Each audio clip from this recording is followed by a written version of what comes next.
ننگے سر نماز پڑھنا کیسا ہے؟ ننگے سر نماز پڑھنے سے رزق پر کیا اثر پڑتا ہے؟ بسم اللہ الرحمن الرحیم۔ السلام علیکم ورحمۃ اللہ وبرکاتہ۔ محترم ناظرین، حضرت کعب بن مالک رضی اللہ تعالی عنہ فرماتے ہیں کہ رسول اللہ صلی اللہ علیہ وسلم کی خدمت اقدس میں حضرت جابر رضی اللہ تعالی عنہ حاضر ہوئے اور آپ صلی اللہ علیہ وسلم کا چہرہ متغیر پایا۔ حضرت جابر رضی اللہ تعالی عنہ اسی وقت اپنے گھر گئے اور اپنی زوجہ سے فرمایا کہ میں نے دیکھا کہ رسول کریم صلی اللہ علیہ وسلم کا چہرہ انور متغیر تھا، میرا خیال ہے کہ بھوک کی وجہ سے ایسا ہے، کیا تیرے پاس کچھ کھانے کو ہے؟ بیوی نے عرض کیا، واللہ اس بکری اور کچھ بچے ہوئے آٹے کے سوا اور کچھ نہیں ہے۔ حضرت جابر رضی اللہ تعالی عنہ نے اسی وقت بکری کو ذبح کیا اور فرمایا کہ جلدی جلدی گوشت اور روٹیاں تیار کر دو۔ جب کھانا تیار ہو گیا تو ایک بڑے پیالے میں رکھ کر حضور علیہ الصلوۃ والسلام کی خدمت میں کھانا حاضر کیا۔ پس حضور علیہ الصلوۃ والسلام نے فرمایا کہ اے جابر اپنی قوم کو جمع کرو۔ فرماتی ہیں کہ میں اپنی قوم کو لے کر حضور علیہ الصلوۃ والسلام کی خدمت میں حاضر ہو گیا۔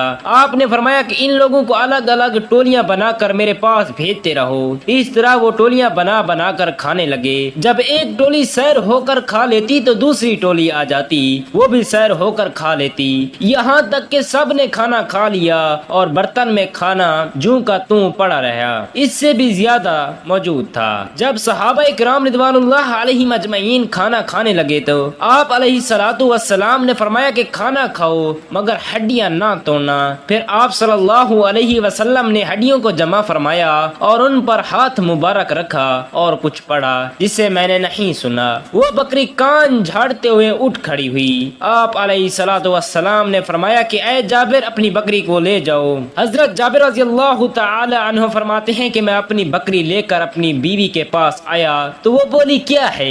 میں نے کہا کہ واللہ یہ ہماری وہی بکری ہے جس کو ہم نے ذبح کیا تھا۔ حضور علیہ الصلوۃ والسلام کی دعا سے اللہ تعالی نے اس بکری کو زندہ کر دیا ہے۔ یہ سن کر حضرت جابر رضی اللہ تعالی عنہ کی بیوی نے کہا کہ میں گواہی دیتی ہوں کہ آپ علیہ الصلوۃ والسلام اللہ تعالی کے رسول ہیں۔ جب حضرت جابر رضی اللہ تعالی عنہ نے بکری کو ذبح کیا تو ان کے دو چھوٹے صاحبزادے بھی وہاں موجود تھے، جنہوں نے بکری ذبح ہوتی دیکھی وہ دونوں چھری لے کر چھت پر گئے۔ بڑے نے چھوٹے سے کہا کہ او میں تمہارے ساتھ ایسا ہی کروں جیسے ہمارے والد گرامی نے بکری کے ساتھ کیا ہے۔ چنانچہ بڑے بھائی نے چھوٹے بھائی کو باندھا اور گلے پر چھری چلا دی اور نادانی میں اس کو ذبح کر دیا اور اس کا سر تن سے جدا کر دیا۔ جیسے ہی بچوں کی ماں نے اس منظر کو دیکھا تو فوراً بھاگی اور بڑا بچہ ڈر کر بھاگا اور خوف سے چھت سے گرا اور وہ بھی فوت ہو گیا۔ حضرت جابر رضی اللہ تعالی عنہ کی زوجہ نے دونوں بچوں کی لاشوں کو اٹھایا اور اندر لا کر رکھ دیا، اس خیال سے شور اور وبیلا نہ کیا کہ کہیں اس سے آپ علیہ الصلوۃ والسلام پریشان نہ ہوں اور یہ دعوت بے مزہ نہ ہو جائے۔ نہایت صبر و استقلال کے ساتھ بچوں پر کپڑا ڈال دیا اور اس بارے میں کسی کو بھی نہ بتلایا، حتیٰ کہ حضرت جابر رضی اللہ تعالی عنہ کو بھی نہیں بتایا۔ اگرچہ دل صدمے سے نڈھال اور خون کے آنسو رو رہا تھا مگر اس کے باوجود چہرے پر کوئی پریشانی نہ تھی، بلکہ چہرے کی تازگی اور شفقت گوئی کو برقرار رکھا اور کھانا پکایا۔ جب جناب رسالت مآب علیہ الصلوۃ والسلام تشریف لائے، کھانا حاضر کیا گیا تو اس وقت حضرت جبرائیل امین علیہ السلام حاضر خدمت ہوئے اور عرض کیا، یا رسول اللہ صلی اللہ علیہ وسلم، حضرت جابر رضی اللہ تعالی عنہ کو حکم دے کہ وہ اپنے صاحبزادوں کو بلا لائے تاکہ وہ بھی آپ صلی اللہ علیہ وسلم کے ہمراہ کھانا کھانے کا شرف حاصل کر لیں۔ آپ صلی اللہ علیہ وسلم نے فرمایا، اے جابر اپنے فرزندوں کو فوراً بلا لاؤ۔ حضرت جابر رضی اللہ تعالی عنہ فوراً باہر تشریف لائے اور اپنی زوجہ محترمہ کو فرمایا کہ بچوں کو بلاؤ تاکہ حضور علیہ الصلوۃ والسلام کے ساتھ کھانا کھائیں۔ انہوں نے عرض کیا کہ بچے موجود نہیں۔ حضرت جابر رضی اللہ تعالی عنہ نے آ کر حضور علیہ الصلوۃ والسلام کی خدمت میں عرض کیا، یا رسول اللہ صلی اللہ علیہ وسلم بچے موجود نہیں ہیں۔ اس پر حضور علیہ الصلوۃ والسلام نے فرمایا کہ اے جابر اللہ تعالی کا حکم ہے کہ جلدی بچوں کو بلا لاؤ۔ حضرت جابر رضی اللہ تعالی عنہ دوبارہ زوجہ محترمہ کے پاس آئے اور فرمایا کہ اللہ تعالی کا حکم ہے، اس لیے بچوں کو جہاں بھی ہیں جلدی بلا لاؤ۔ بچوں کی ماں جو پہلے ہی غم سے نڈھال تھی،